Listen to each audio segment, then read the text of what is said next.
Boa noite, meus irmãos. Como a gente vai falar de vida futura, antes eu queria fazer uma perguntinha para vocês. Quantos aqui são espíritas? Sem dúvida, pode levantar a mão. A maioria hoje somos espíritas. Aí eu pergunto aos espíritas: o que é que vocês vão fazer depois que vocês morrerem?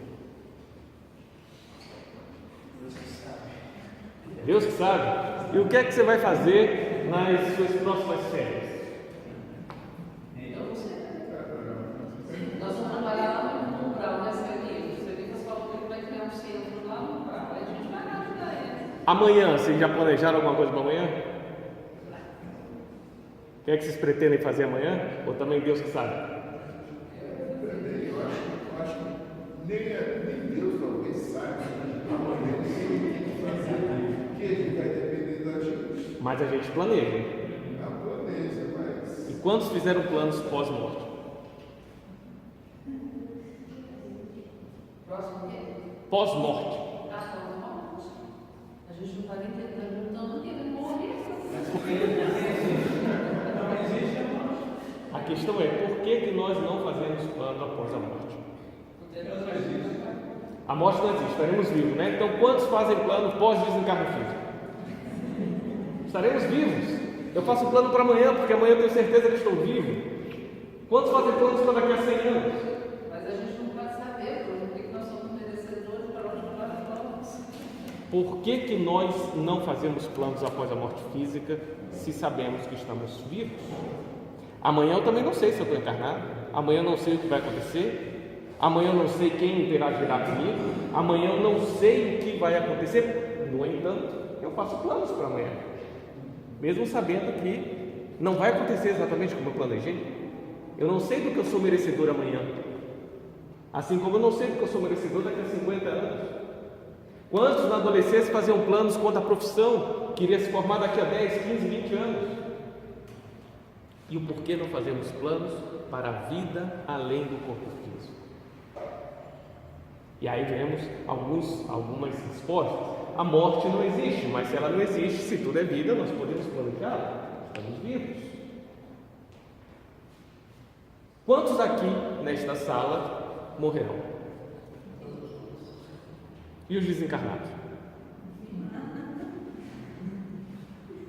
Não temos só encarnados aqui, temos desencarnados.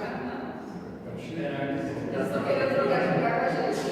Em verdade, quantos de nós morreremos? Nenhum. Somos espíritos eternos, temos corpos perecíveis, porém não somos perecíveis. Uma vez criados por Deus, não seremos descriados. O único que teria este poder seria o próprio Criador, mas ele não desfaria algo que ele mesmo fez, visto que ele é a perfeição. E se nos criou é para a eternidade. Nós espíritas temos consciência de que não morreremos. Por vezes a gente se confunde com o corpo, mas à medida que vamos ganhando amadurecimento no conhecimento doutrinário, a gente vai entendendo que não somos corpos, mas somos espíritos e vivemos eternamente. E aí eu faço outra pergunta: e quem não é espírita, sabe disso? Que não morre? Oi? Vai acontecer a mesma coisa. Mas tem consciência? Não. Faz plano depois da morte? Pensa no dia que vai morrer? Faz coisas para ir para o paraíso, essas coisas assim. Então, faz plano.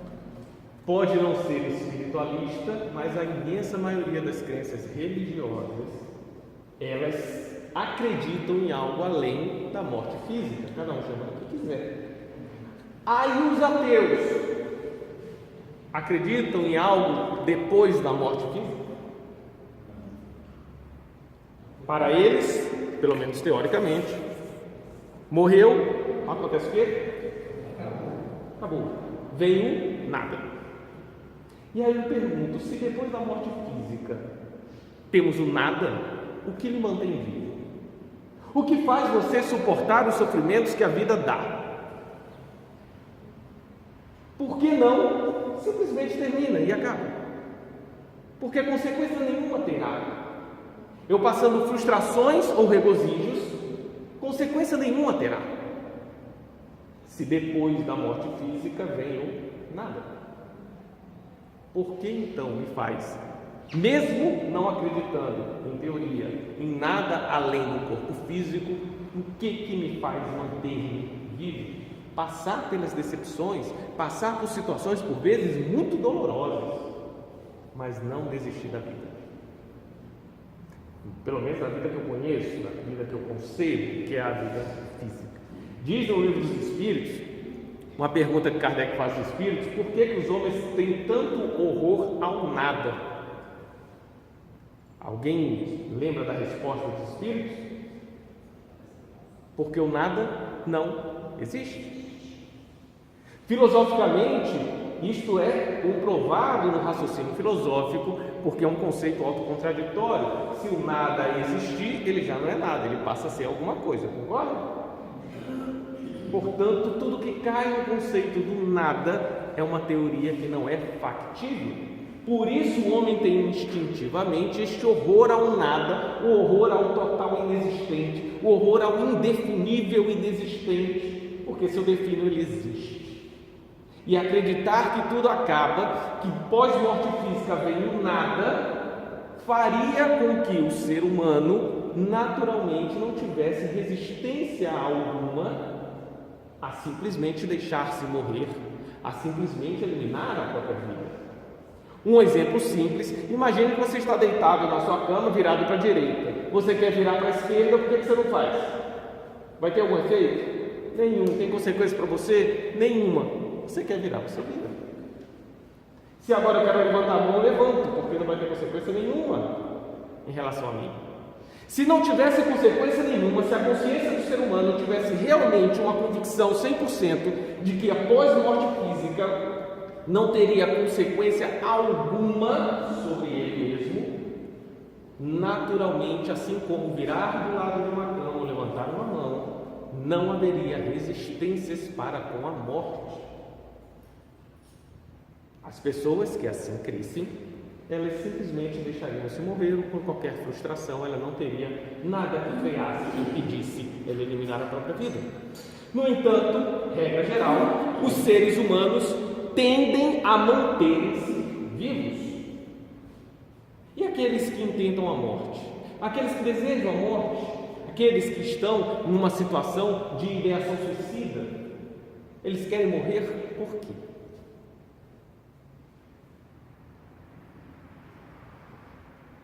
Eles querem morrer? Não. O que eles desejam? Ser felizes. Naquele momento, dadas as circunstâncias, não enxergam nenhuma saída, nenhum caminho que os faça alcançar este objetivo. Estão desesperançosos dentro de si, cegos para qualquer tipo de saída, e não enxergando saída, desesperadamente querem antes acabar com o efeito do que tratar a causa, porque a dor é o efeito da causa do nosso íntimo, e para acabar com a dor intento eu eliminar a própria vida. Mas o meu intuito neste caso não é acabar com a vida, não é morrer, porque instintivamente sei que não morro. É simplesmente querer ter uma chance de ser feliz, acabando com o efeito daquilo que eu acho que é insubstituível na dor, aquilo que não tem saída, que eu não encontro saída para a minha própria felicidade. E se eu falar para vocês que absolutamente todos os seres humanos, de uma maneira ou outra, sabem que não irão morrer? Alguém sabe ou tem certeza, convicção de que vem nada depois da vida física? O que nos mantém vivos? O que nos mantém pela luta da vida? É uma coisa que o Livro dos Espíritos chama de instinto de conservação. Nós, nos reinos inferiores, de acordo com a doutrina, fomos adestrados, direcionados, educados forçosamente, porque à época não tínhamos ainda consciência, vontade, livre-arbítrio, fomos tutelados no desenvolvimento para adquirirmos algumas consciências automáticas, ou seja, instintos. E um deles é o instinto de conservação, que faz-nos querer nos manter vivos. Neste processo de evolução dos reinos inferiores até aqui, nesta educação forçada que tivemos quando estávamos ainda sem consciência humana, nós criamos um automatismo de nos manter vivos e de buscar o nosso bem-estar. Vê-se os animais dos reinos inferiores nada mais fazem do que buscar o próprio bem-estar e para isso mantêm-se vivos. Eles vivem em coletividade para dar segurança a si e ao grupo para garantir o seu bem-estar. Eles se alimentam não por crueldade, esporte, maldade, nada similar, apenas para garantir o seu bem-estar. Eles acasalam-se e procriam a espécie não por sensualidades e outras paixões inferiores, mas simplesmente para garantir o bem-estar coletivo e não sucumbir. E assim Deus vai nos doutrinando para buscarmos sempre o nosso bem-estar. E na busca do bem-estar, criamos dentro de nós um instinto de conservação, porque eu tenho certeza que posso conseguir por esforço próprio o meu bem-estar, correto? Nos reinos inferiores, atrelados às condições do reino inferior, extremamente ligados à matéria, o bem-estar resume-se a coisas da matéria, ao alimento. O bem-estar resume-se à segurança. Se pegarmos os animais domesticados, temos sensações que lidamos com eles até para o adestramento deles. Não precisa bater. Lida com as sensações que eles recebem de bem-estar e de mal-estar e conseguiremos adestrá-los. E assim Deus vem nos adestrando espiritualmente, porque nós temos certeza que podemos conseguir por esforço próprio o nosso bem-estar. A evolução desse bem-estar, quando a nossa consciência começar a se ampliar, vai chamar-se, alguém chuta? Do bem-estar conseguiremos alcançar a felicidade. E Deus, lá nos primórdios da nossa evolução, desenvolve em nós a capacidade de conquistar o seu próprio bem-estar, o que faz-nos desenvolver o que chamamos de ego, do ser pensar em si, e ele cria a necessidade de conquistar o seu bem-estar e consegue de tempos em tempos, até o despertar da consciência e conseguirmos alcançar pensamentos maiores do que a nossa própria individualidade, relacionando-nos uns com os outros e criando entre nós, além dos instintos extremamente ligados à matéria, ao que o Evangelho segundo o Espiritismo coloca como: após os instintos vêm as sensações, depois das sensações as emoções, depois das emoções os sentimentos, e o ponto auge deste sentimento chama-se amor. Na criação, lá nos primórdios do ego, em que buscamos e conseguimos nosso bem-estar, temos a certeza de que podemos ser felizes. E nesta certeza que podemos ser felizes, atrelada ao nível de consciência que temos, atrelado àquilo que conseguimos enxergar, criamos automaticamente em nós o instinto de conservação, porque para eu ser feliz eu tenho que existir. E eu quero ser feliz, que experimento pedaços, primícias da felicidade desde os tempos em que nós animávamos corpos que não têm consciência humana. E a felicidade é o objetivo de toda criatura e que nos estimula a mantermos-nos vivos. Estimula-nos a mantermos encarnados, como falávamos no começo, porque hoje ainda confundimos a nós mesmos com os nossos corpos e, portanto, nós queremos estar vivos, só que achamos que estar vivo é estar encarnado. E por isso a resistência ao desencarne, porque nós queremos nosso bem-estar, nós queremos a felicidade e encontramos essa felicidade nas coisas materiais, porque nós ainda utilizamos os paradigmas materiais para ver o mundo. Com o despertar da consciência, com o avançar da inteligência, começaremos a enxergar outras variáveis de que o mundo não deve ser observado a partir do ponto focal da matéria, mas em si a partir do ponto focal do espírito, e avançando mais ainda chegaremos ao cume de enxergar o universo a partir do ponto focal divino. Ainda estamos na matéria tentando nos libertar dela. E por enxergarmos apenas matéria, começamos a atrelar as nossas decisões, os nossos paradigmas, apenas aos recursos materiais, e aí que vem um outro elemento que é desenvolvido naturalmente no processo evolutivo, que podemos dizer que é a porta de entrada para a quebra do materialismo no espírito. Chama-se emoção. Afinal, as nossas emoções que vão fazer a gente sobrepor aquele bem-estar da matéria, porque o bem-estar emocional traz mais satisfação do que o bem-estar material. As sensações físicas de um estômago cheio, elas são menos duradouras e menos efetivas do que a sensação de a troca de afeto com o ente querido. E aos poucos as emoções vão começando a nos libertar desta sensação de bem-estar atrelada exclusivamente à matéria. Passadas as emoções, vêm os sentimentos, e o ponto auge do sentimento é o amor. Não este amor ligado ao egoísmo, mas este sol que ilumina e une todos os seres, eliminando as individualidades em troca do coletivo. Estamos no processo da emoção para livrarmos das satisfações temporárias exclusivamente da matéria. Ocorre que neste intermédio começamos a tomar decisões.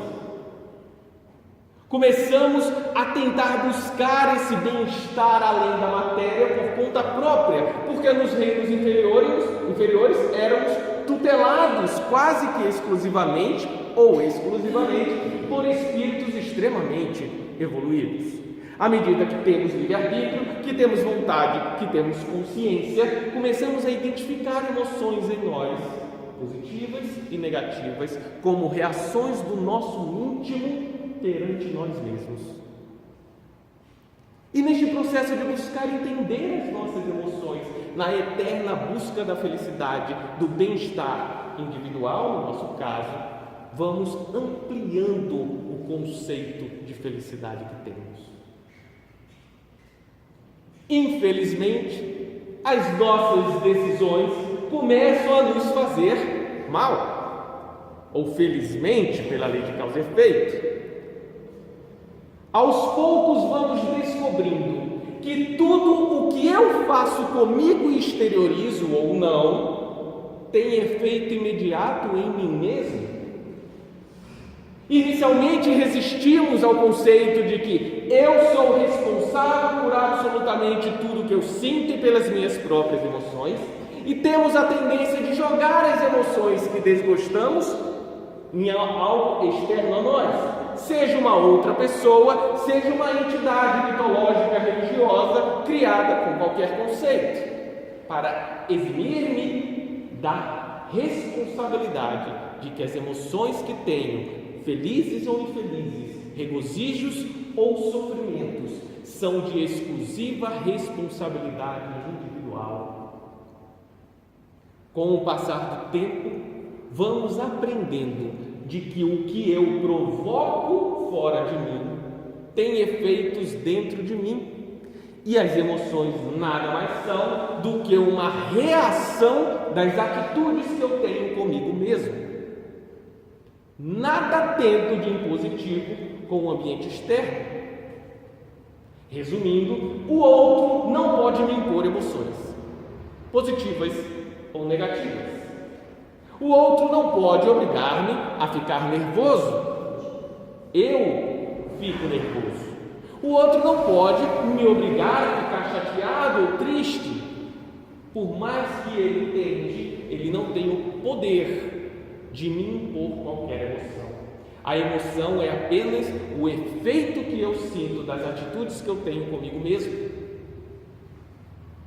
E então eu trago a responsabilidade para mim e começo a tentar trabalhar a minha atitude comigo em resposta aos estímulos que eu tenho do mundo exterior. As pessoas que estão ao meu redor me estimulam em alguma coisa, me influenciam em alguma coisa.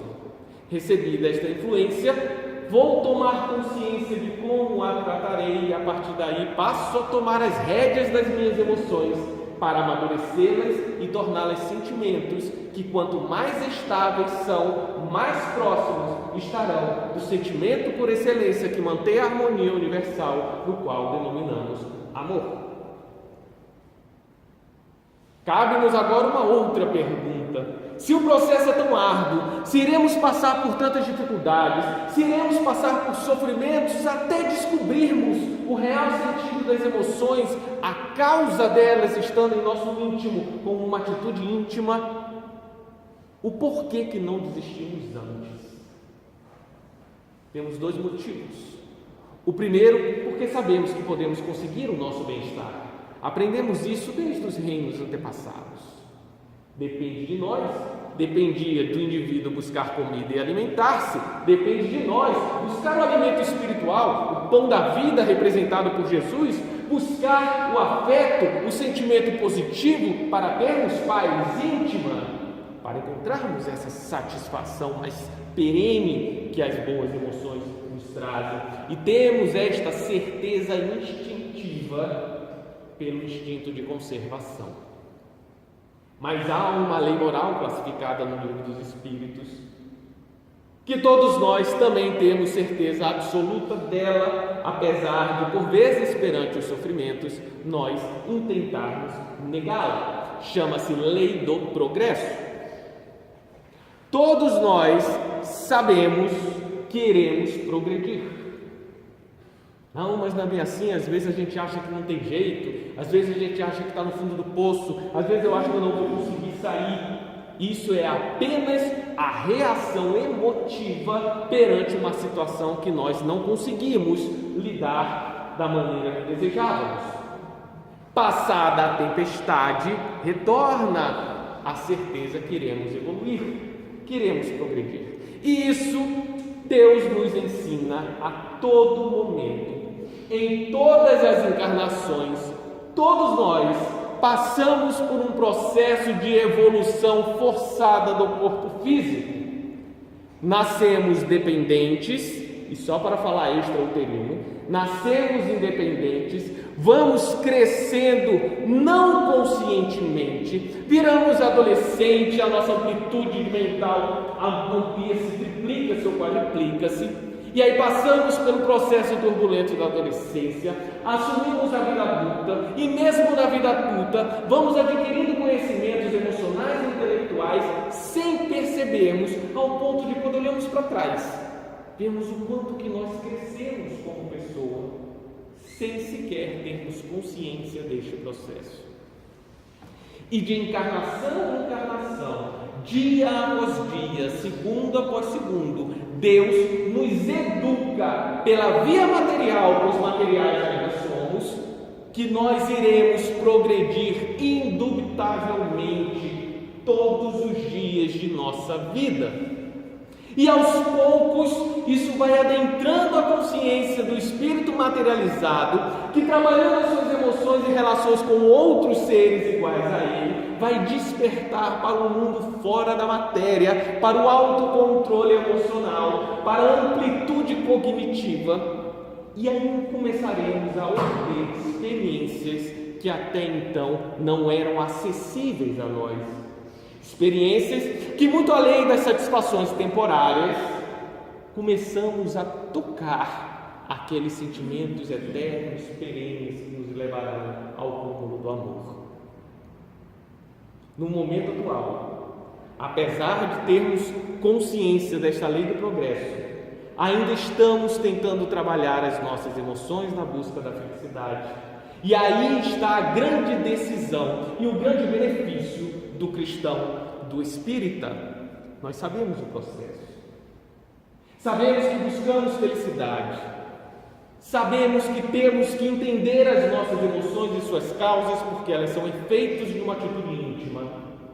Mas, infelizmente, não raro, buscamos satisfações temporárias, entregues a prazeres e sensações do mundo físico, em detrimento àquelas atitudes disciplinares de emoção, disciplinares de desejos, que irão nos fazer alcançar a felicidade eterna. E em troca da felicidade eterna, perene e perfeita, nos entregamos a satisfações temporárias e imperfeitas ligadas ao plano da matéria. E quanto mais nos entregamos a essas satisfações temporárias, acreditando que isto nos trará felicidade, porque é o bem-estar egoísta que conhecemos, angariaremos efeitos em nós exatamente de acordo com aquilo que agimos. Se buscamos felicidade temporária, teremos no mínimo a frustração dela acabar.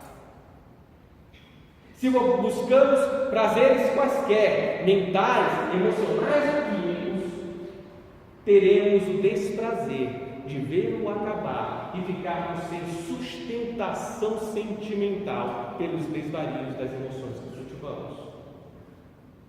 E se formos parar para pensar na quantidade de ações que nós ainda temos, e todos nós temos, vamos começar a compor em nossas mentes o tamanho da responsabilidade que um espírito consciente de sua evolução assume. Não raro, quando entramos neste processo, caímos em um outro equívoco de começar a nos punir e nos culpar pelos erros que ainda cometemos. A culpa, o auto-martírio, nada mais é do que a sensação, a emoção punitiva, porque nós não nos aceitamos como seres ainda não perfeitos. E o orgulho que me impede, que me obriga a uma perfeição que eu não tenho, causa em mim o efeito de culpa que mina a minha vontade, a qual justamente será a ferramenta para fazer-me libertar das amarras do passado, das emoções inferiores, das paixões pretéritas na busca do bem-estar egoísta, para fazer-me alcançar a felicidade eterna.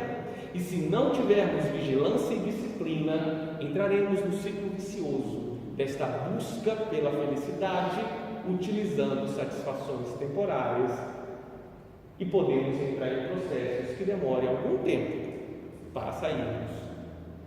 Mas como Deus é misericordioso, criou uma coisa chamada de lei de causa e efeito.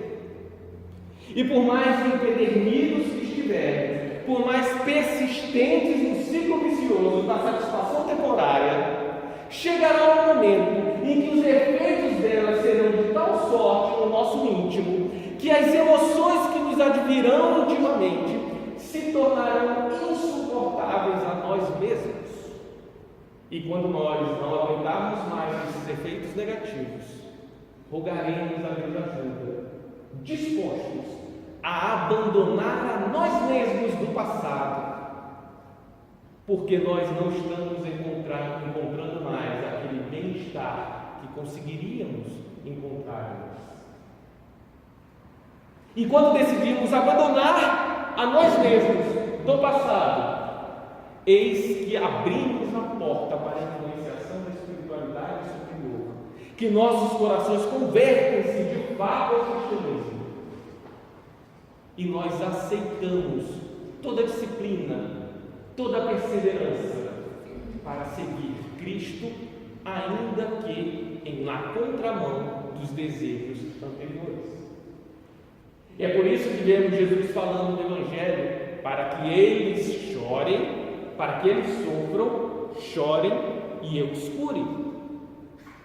Porque nós temos que passar pelos efeitos das sensações negativas, pela busca da felicidade pelas vias temporárias, para frustrarmos com as as nossas intenções, para termos os nossos projetos de busca egóica pela felicidade frustrado, até o ponto de não aguentarmos mais os efeitos emocionais negativos e finalmente nos abrirmos para Jesus, como Paulo de Tarso fez no caminho de Damasco, na sincera frase: Senhor, o que queres que eu faça?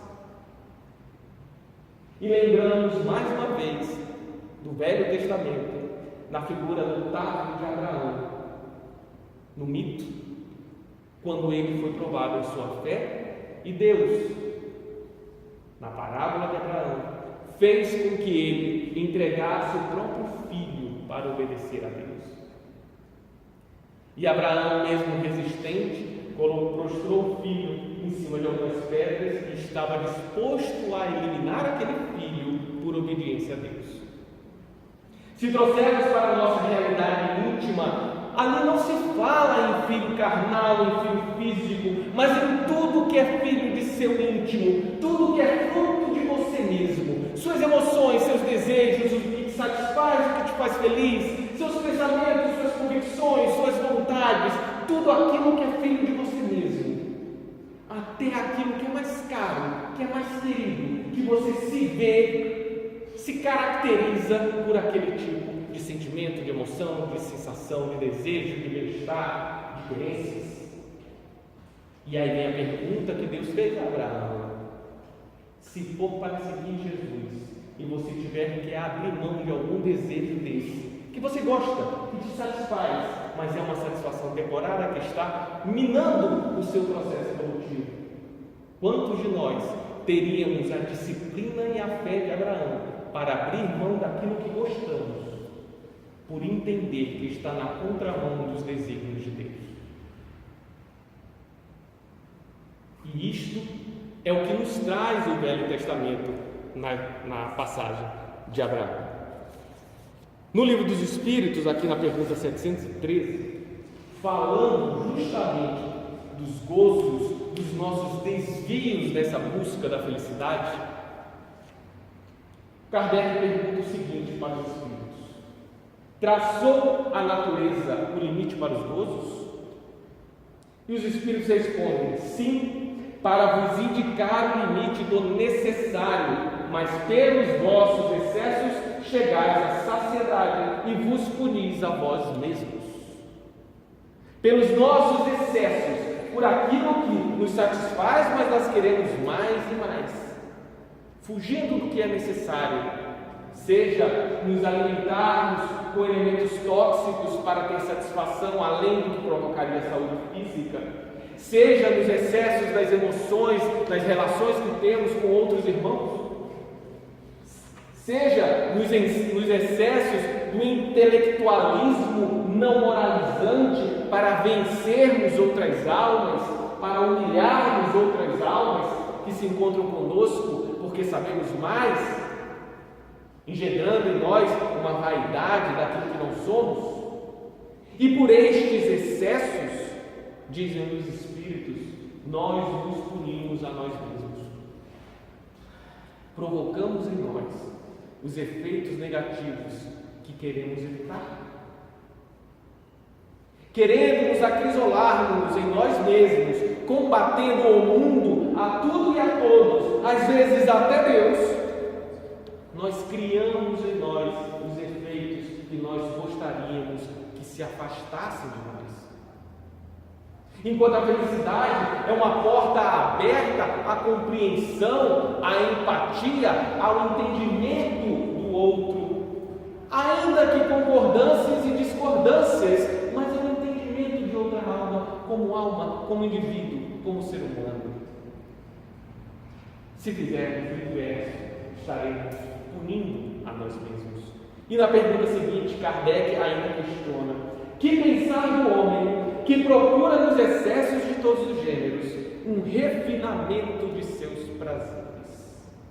E quando nós fugimos da nossa realidade, buscando os prazeres temporários que a carne nos dá, que o mundo nos dá, seja na ingestão de elementos químicos, do álcool a drogas consideradas mais tóxicas, seja na humilhação, na disputa egóica e vaidosa, seja na vaidade de cargos, como se nos sentíssemos superiores, seja na satisfação de eventos que estimulam em nós sensualidades e pensamentos inferiores, mais próximos aos animais que aos anjos.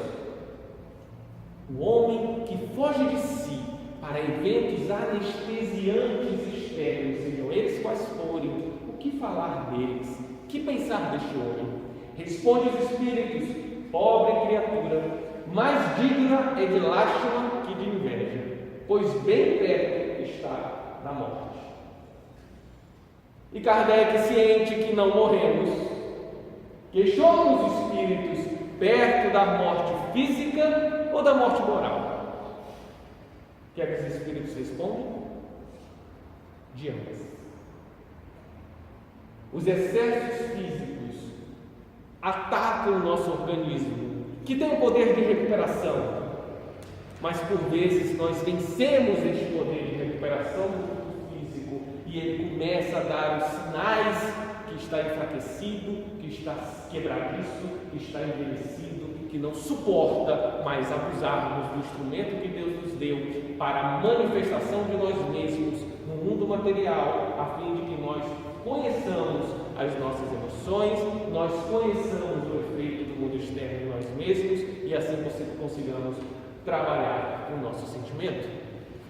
Kardec, um pouco mais à frente, falando já dos desígnios, dos destinos futuros após a morte física, começa a tratar com a espiritualidade superior como que nós saberemos para onde vamos, como será o momento da morte física do nosso desencarne, quais os efeitos disso, como sabermos se nós iremos para um lugar bom ou se nós iremos para um lugar de sofrimento.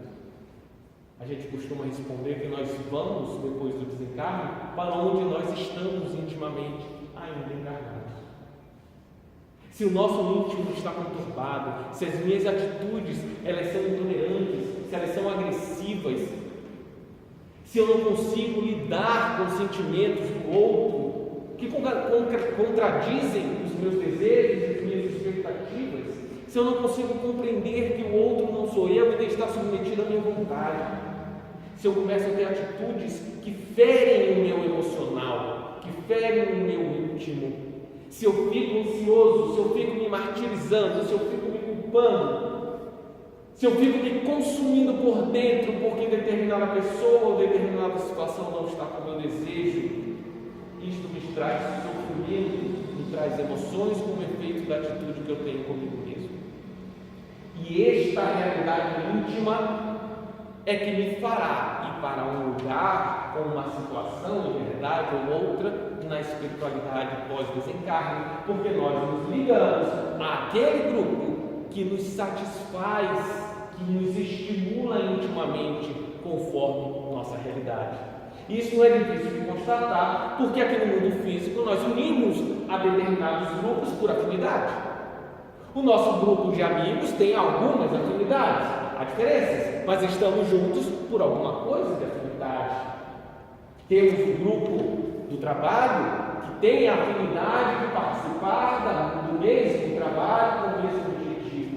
Temos o grupo da escola que criamos amizades com algumas afinidades do nosso pretérito. Temos o grupo do futebol, do vôlei, das cartas, do xadrez, porque nós ali estamos reunidos com afinidade em conjunto naquela situação. Se nós conseguimos fazer isso quando estamos aturdidos pelo corpo físico, imaginemos como é fora do corpo físico. Estaremos unidos e vinculados pelas nossas predisposições íntimas, porque não teremos mais corpos físicos para nos deslocarmos e afastarmos uns dos outros quando as nossas diferenças nos agridem mutuamente. Estaremos aproximando-nos, unidos simplesmente pela nossa realidade íntima. E então Kardec, na pergunta 961, fala o seguinte: no momento da morte, e falando agora de morte física, qual o sentimento que domina a maioria dos homens? A dúvida, o medo ou a esperança? E os espíritos, não menos acertadamente nas outras questões, respondem: a dúvida para os céticos endurecidos, o medo para os culpados e a esperança para os homens de bem. No momento da morte física, aqueles que passaram a vida inteira defendendo nada sentem o temor do desaparecimento. As teorias caem por terra. O nosso instinto de conservação, o nosso instinto que sabe da lei do progresso, vem à tona para nos apresentar o nosso futuro, para questionarmos. E então, para onde iremos?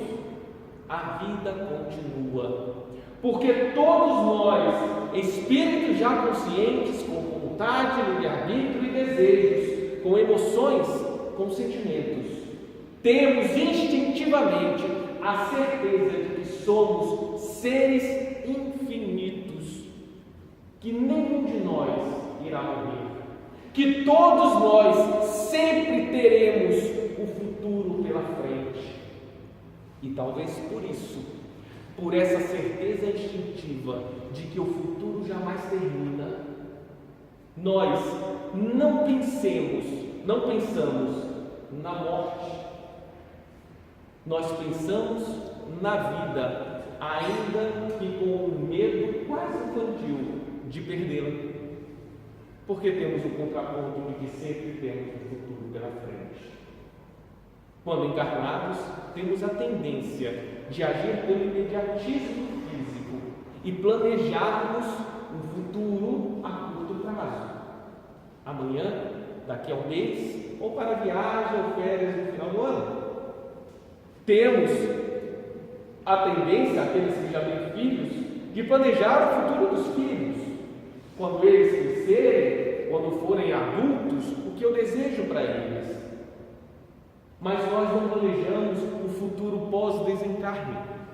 No entanto, nós temos instintivamente a certeza que sempre haverá um futuro. Porque se nós não tivéssemos a certeza que há futuro depois do desencarne físico, entraríamos em um quase desespero pela ampulheta virada, porque a data limite está chegando e faríamos planos até determinada data para agirmos e aproveitarmos tudo o que quiséssemos na busca desse único bem-estar que estaria disponível para nós. No entanto, nós buscamos algo muito além das satisfações temporárias que a matéria nos fornece, ainda que custe a vida inteira para conseguirmos conquistar, porque nós inconscientemente temos certeza absoluta que a vida inteira do Espírito significa eternidade, e certamente alcançaremos a felicidade que almejamos. Resta-nos, e agora é o nosso momento, de aprendermos o como alcançar essa felicidade, porque temos a certeza instintiva que a alcançaremos. Nossas escolhas diárias na disciplina mental, emocional e comportamental é o meio com que Deus nos coloca para aprendermos como alcançar esta felicidade e não entrarmos na dúvida se a alcançaremos ou não. Façamos escolhas conscientes, disciplinadas, sem nos torturarmos quando errarmos, mas também sem nos acomodarmos no erro como se o erro fosse acertado.